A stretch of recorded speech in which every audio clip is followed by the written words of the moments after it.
Hello, views of the future. Welcome to more. Sorry, I stopped for a second. Welcome to more Color of Magic. I need to make sure you can actually see it. There you go. Here you go. So last time, what happened was we finally caught up to the current timeline of the story. Like Rincewind was telling everything from the past, and now we're current. um, so that means there's no more. I mean, it's not going to affect how the reading or the writing is going.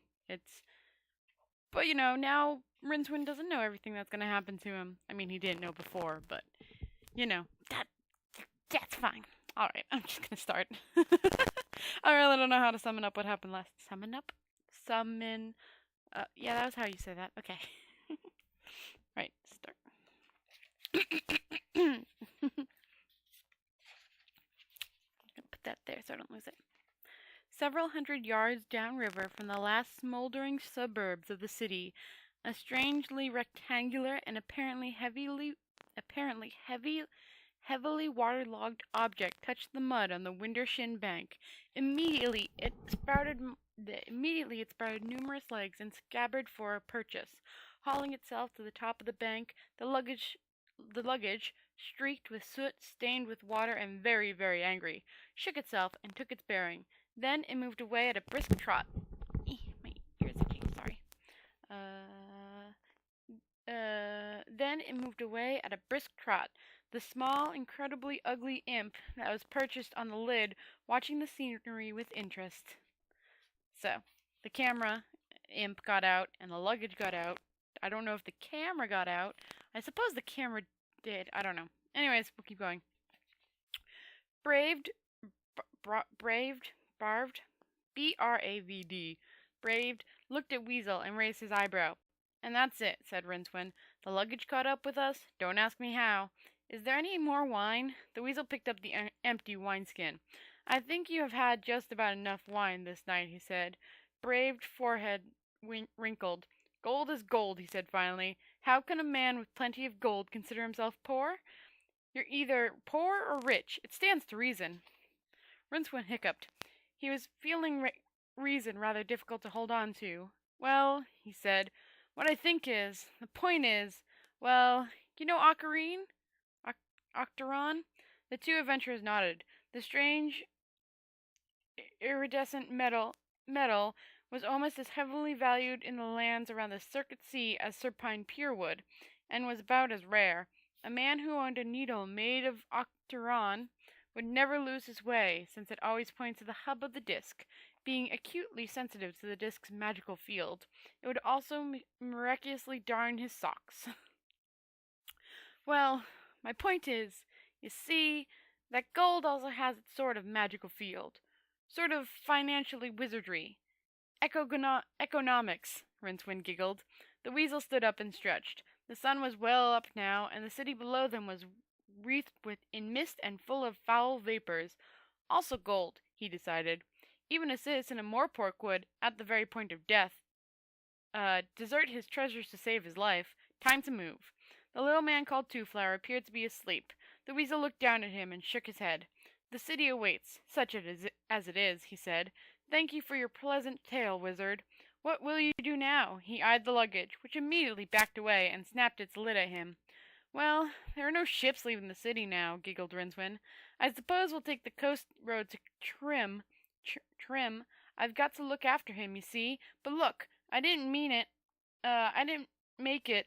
Sure, said the Weasel soothingly. He turned away and swung himself into the saddle of the horse that Barved was holding. A few moments later, the two heroes were just specks under a cloud of dust heading down towards the charcoal city. Rincewind stared muzzily. Hold on, I'm checking my volume. Okay. Rincewind stared muzzily at the recumbent tourist. Recumbent tourist. At two recumbent tourists. In his somewhat defenseless state, a stray thought, wandering through the dimensions in search of a mind to harbor it, slid into his brain. Here's another fine mess you've got me into, he moaned and slumped backwards. Break. Mad, said the Weasel. Barved, galloping along a few feet away, nodded. All wizards get like that, he said. It's the quicksilver fumes. Rots their brains. Mushrooms, too. However, said the brown-clad one, he reached into his tunic and took out a golden disc on a short chain. Barbed raised his eyebrow. The wizard said that the little man had some sort of golden disc that told him the time, said the weasel. Arousing your cupided little friend, you always were an expert thief, Weasel. Aye, agreed Weasel modestly. He touched the knob at the disc's rim, and it flipped open. The very small demon imprisoned within looked up from its tiny abacus and scowled. It lacks but 10 minutes to 8 o'clock. 8 of the clock, it snarled. The lid slammed shut, almost trapping the weasel's fingers. With an oath, the weasel hurled the time-teller far off into the heather, where it promptly hit a stone. Some things, in any event, caused the case to split. There was a vivid octarine flash and a whiff of brimstone as the being vanished into whatever demonic dimension it called home. What did you do that for? Said Barbed, who hadn't been close enough to hear the words. Do what? Said the weasel. I didn't do anything. Nothing happened at all. Come on, we're wasting opportunities. Barbed nodded. Together they turned their steeds and galloped towards ancient Unk and honest enchantments. I don't get that line. Alright, second part! We're in a new chapter, technically. I'm not going to say what the chapter title is, because again, it gives it away. And it's like a really long chapter. I don't even know where the next chapter is. That's the fourth one. Anyways.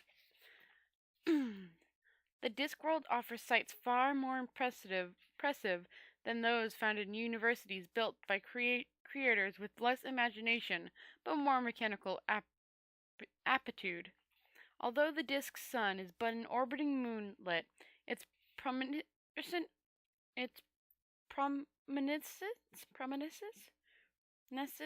hardly bigger than croquet hoops.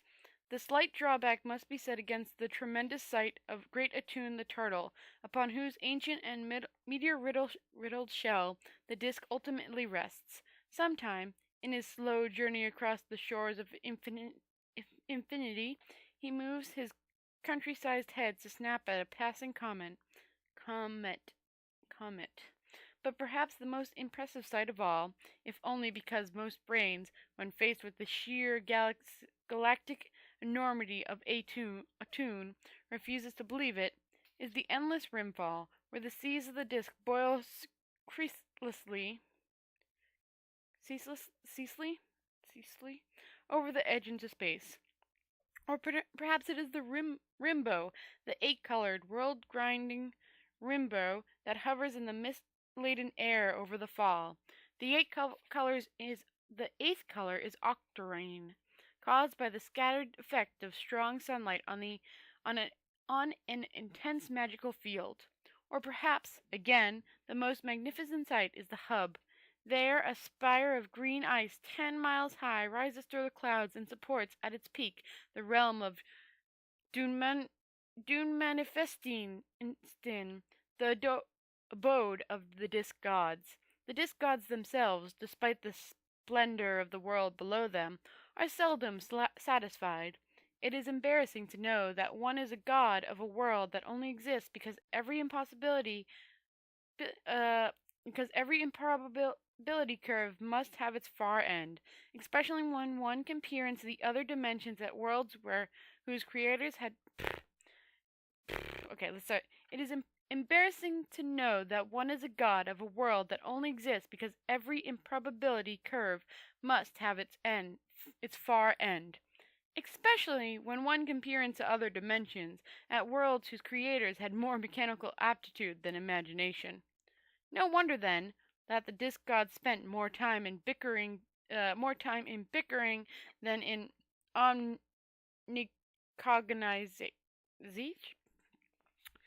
OMNICOGNIZANCE. That's a really long word. Omnicognizatics? There's no T in that word. Alright. On this particular day, Blind Io, By dint of constant vigilance, the chief of the gods sat with his chin on his hand and looked at the gambling board on the red marble table in front of him.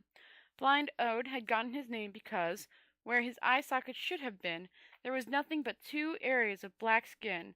His eyes, of which he had an impressibly large number, led a semi-independent life of their own.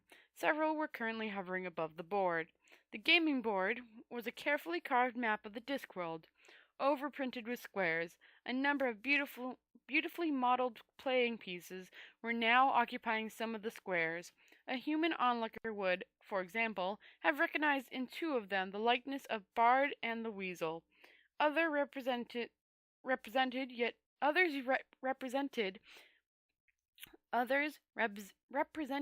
yet more heroes and champions, of which the disc had more than an adequate supply. Still, in the game where Ido, Offler, the crocodile god, these are all names, Zyphris, the god of slight breeze, fate, and the lady.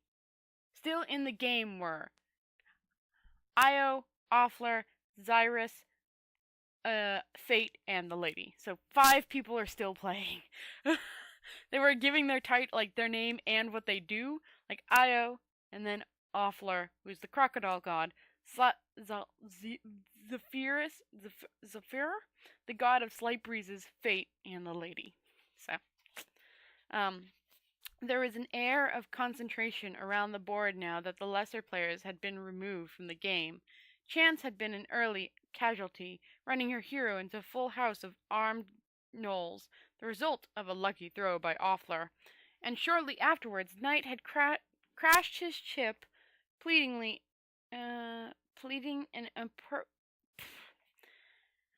Afterwards, Knight had cashed his chips. Okay. And shortly afterwards, Knight had cashed his chips, pleading an appointment with Destiny. Several minor deities had drifted up and were kipidized over the shoulder of the players. Side bets were made that the lady would be the next to leave the board. Her last champion of any standing was now a pinch of potash in the ruins of still. Okay, hold on. this writing sometimes. All right. All right.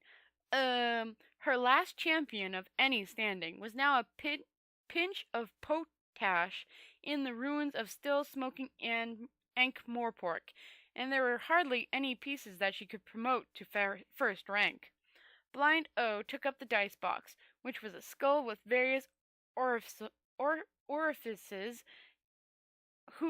which was a skull whose various orifices had been stopped with rubies, and with several of his eyes on the lady, he rolled 3 5s. She smiled. This was the nature of the lady's eyes. They were bright green, lacking irises or pupil, and they glowed from within. I love the lady's look, by the way. The room was silent as she scrabbled in her box of pieces, and from the very bottom produced a couple that she set down on the board with 2 decisive clicks. The rest of the players, as one god, craned forwards, appeared at them. A wangled Wilriff and Fort of Clerk, said Orful the clerk. Oh, I forgot about this. A Wangelgard Willith and Fort of Clerk, said Orthel the crocodile god, hindered as usual by his tusks. Well, really? It's supposed to be like, well, really? But I'm doing it differently. With one claw, he pushed a pile of bone-white tokens into the center of the table. The lady nodded slightly. She picked up the dice cup and held it as steady as a rock, yet all the gods could hear the 3 cubes rattling about inside. And then she sent them bounding across the table. A 6, a 3, a 5. Something was happening to the 5, however. Battered by the chance collision of several billion molecules, the dice flipped into a point, spun gently, and came down a 7. Blind O picked up the cube and counted the sides. Come on, he said warily. Play fair. So, I'll let you, yeah.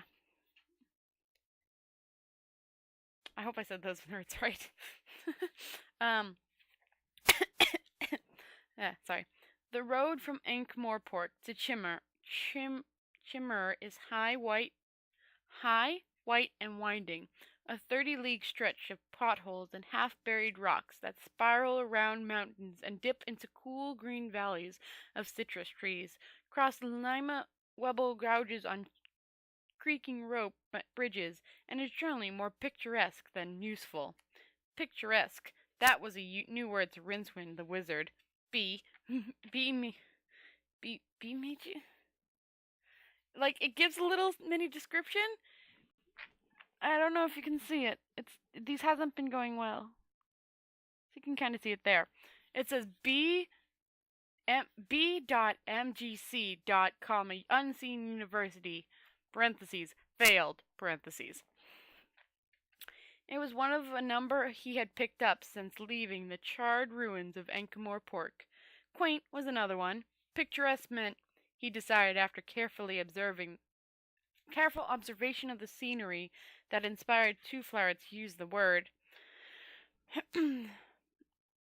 that the landscape was horribly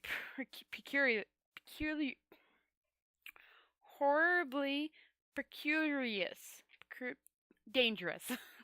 Quaint, when used to describe the occasional village through which they passed, meant fever-ridden and tumble-down. Twoflower was a tourist, the first ever seen on the disc. Tourist, Rincewind had decided, meant idiot.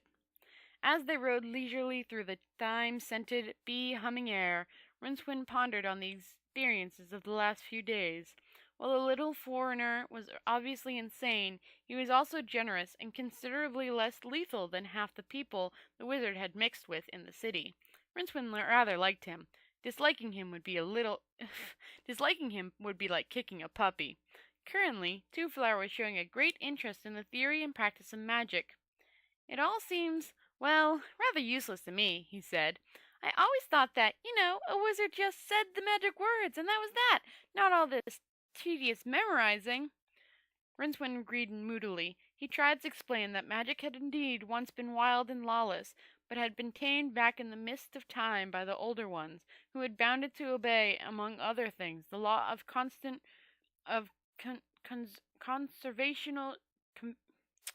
the law of conservation of reality. This demanded that the effect needed to achieve a goal should be the same regardless of the means used.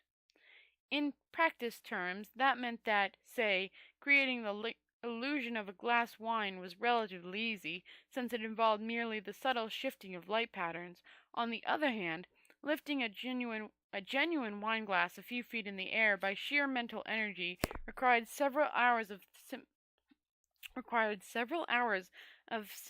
systematic preparation if the wizard wished to prevent the simple principle of leverage flickering his brain out through his ears. He went on to add that some of the ancient magic could still be found in its raw state, recognizable to the initiated by the eightfold shape it made in the crystalline structures of space-time. There was the metal octagon, for example, the gas octagen, there was the metal octagon, for example, and the gas octagen, both radiant dangerous amounts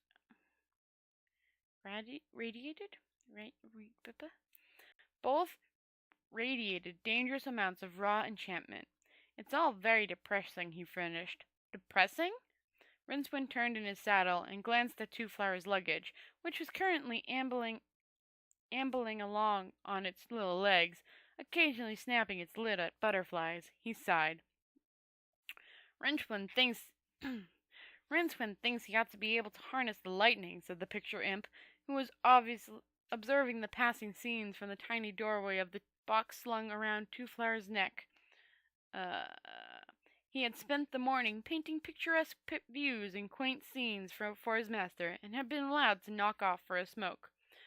When I said harness, I didn't mean harness, snapped Rincewind. Well, I just meant that, I don't know. I just can't think of the right words. I just think the world ought to be more sort of organized. That's just fantasy, said Twoflower. I know, that's the trouble, Rincewind sighed. Trouble. Rincewind sighed again.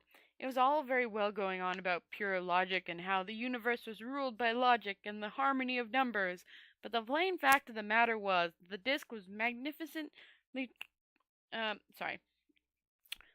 But the plain fact of the matter was that the disk was manifested traversing. The disk was manifestedly traversing space on the back of a giant turtle, and gods had a habit of going around to athletes' houses and smashing their windows. And that's not even the right word. Hold on, let me try that again. It was all very well and good. It was all very well going on about pure logic and how the universe was ruled by logic and the harmony of numbers.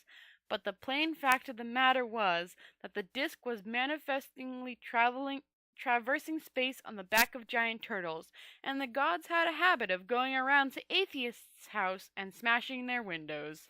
There we go. I said that the right time, the second time, because they don't go to do that to athletes, but they do it to atheists.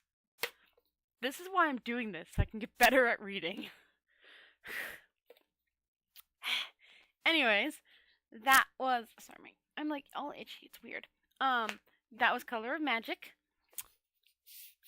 We are now starting the travels of Rincewind and Twoflower. A lot more like getting to know them. This book's a little slow, I admit. But it is also the first book of this series. There's actually some things in here that change later on. Death's personality is one of them, actually. He kind of keeps some of his personality, but that's why I laughed so much when I last read his lines, because I'm like, that's totally not the Death I know. Some aspects of Rincewind and stuff also change. Like, they didn't mention the hat, like I mentioned before. So it is like the starter book, and he's just kind of getting started. But I mean, it's still a good one. I like it, and it's still got some intrigue. Anyways, I have been reading Color Magic. I've been Endragh. This has been Color Magic. I hope I brought a smile to your face, and I will see you tomorrow night. Night, night, guys.